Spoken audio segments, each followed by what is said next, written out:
কাঠে রান্না করব বলে কড়াইতে একটু মাটি দিয়ে নিলাম, মাটি আর সঙ্গে একটু সার্ফ দিয়েছি, তাহলে তাড়াতাড়ি উঠে যাবে। তোমাদের যদি জানা না থাকে করো, আমি করি তো তাড়াতাড়ি উঠে যায়।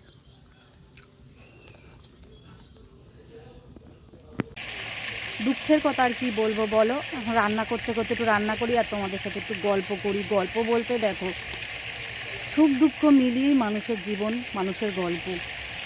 ভালো জিনিসটাও যেমন তোমাদেরকে বলবো, আমার অনেক ঘটনা পিছনে ঘটে গেছে, আমি কিছুই দেখাইনি, কিন্তু সেসব দেখানোর মতো নয়।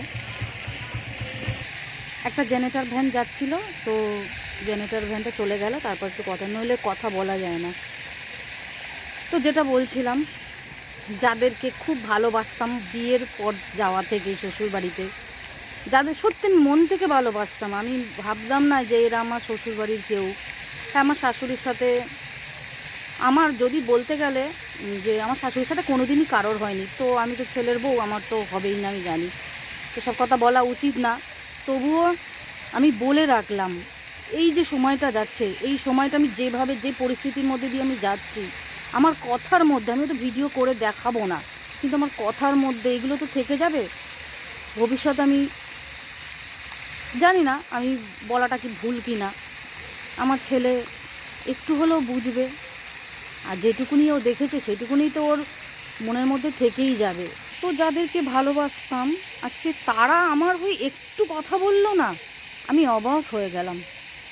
আচ্ছা, আমার বর যে প্রতিদান ওদের জন্য রেখেছে, যা করেছে, ঈশ্বর তো জানে।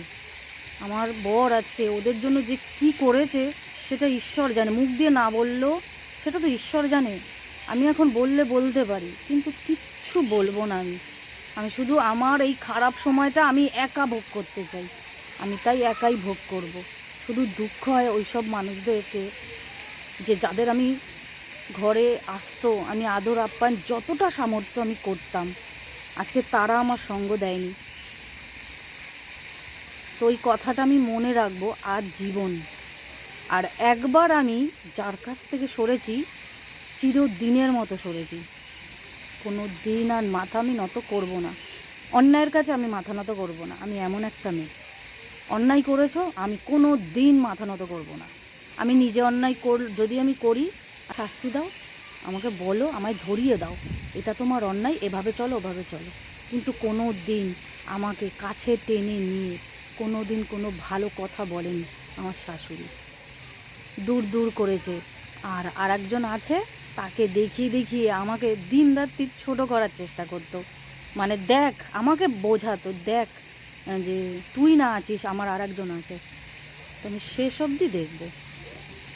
যাকে নিয়ে এত মাথায় তুলে রেখেছো, যদি কোনো দিন আমার ভিডিও, যদি কোনো দিন মানুষের কাছে পৌঁছয়, তোমাদের কাছেও যাবে। যাকে তুমি এত মাথায় তুলে রেখেছো শেষ অবধি, তার জন্য অনেক কিছু করছো, আমার জন্য কিন্তু কিছু করোনি, তবুও আমি মানুষের মানসিকতার খাতিরে আমি করব। যখন দেখব তোমার কেউ নেই, আর যে বউয়ের জন্য আজকে এত তুমি লাফাচ্ছ, সেই বউ তোমাকে শেষ অবধি দেখলে হয়।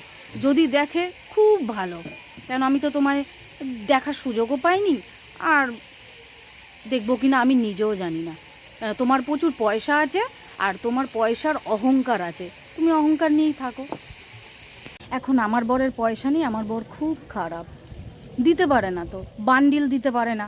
জানোই তো আজকালকার ছেলের বউ যদি বান্ডিল না দিতে পারে, মা বাবার কাছে খুব খারাপ। আর বান্ডিল দিতে পারলে ভালো, অথচ তাদের কোনো দায়িত্ব নেই। তাদের ছেলে বউয়ের ওপরও তো তাদেরও তো কর্তব্য থাকা দরকার, নাকি শুধু ছেলে আর বউয়ের কর্তব্য থাকবে? এই দেখো আমাদের একটা ছোট্ট সোনা মেয়ে, আসো বসো বসো বসো। সকালবেলা কি খেয়েছো বলো একটু বন্ধুদের? সকালবেলা কি খেয়েছো? ভাত খেয়েছো? ও, কি মাম দিয়ে? মাম দিয়ে কি আছে? কাতা। একটু হাই। হ্যাঁ, আমি পড়েছি।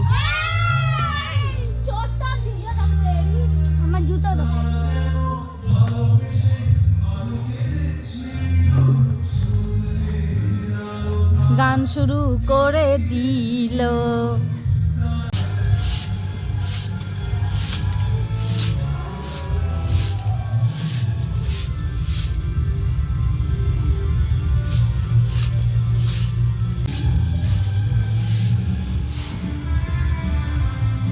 চারিদিক দিয়ে সাউন্ড আসছে গানের, যে ভিডিও করতেও অসুবিধা হয়ে যাচ্ছে।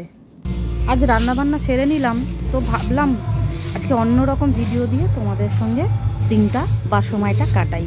তো আজকে একটু তোমাদের সঙ্গে গল্প হলো, আর তার সঙ্গে এখন দেখো ছাদটা পরিষ্কার করতে আসলাম। অনেক দিন ছাদটা পরিষ্কার হয় না। আর এই দেখো সন্ধেবেলা বাড়ি যেতে যেতে দেখলাম আমাদের এখানে পিঠে পার্বণের মেলা হচ্ছে। তো ভাবলাম একটু তোমাদের সাথে শেয়ার করি বাড়ি যাওয়ার আগে। তো সঙ্গে ডেকে নিলাম ঋষভের বাবাকে। তো গিয়ে ঘুরে দেখলাম অনেক রকমের পিঠে, পৌষ মাস আর পিঠে তো খুব প্রিয়। তো এখানে ঘুরে ঘুরে সমস্ত জায়গা দেখলাম, অনেক সুন্দর।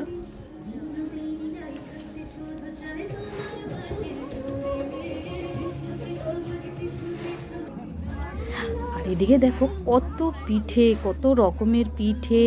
তারপরে যে হাঁড়িতে চা বানায় না, যে মটকা হাঁড়িতে, এত সুন্দর, কিন্তু কিছুই খাইনি। তার কারণ এখানে এত কস্টলি দাম বলছে, তা আমি না থাক, খাবো না।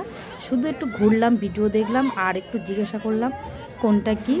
তো এখানে 90 টাকা প্লেট বিরিয়ানি চলছে। তো সবাই দেখছি কম বেশি নিচ্ছে।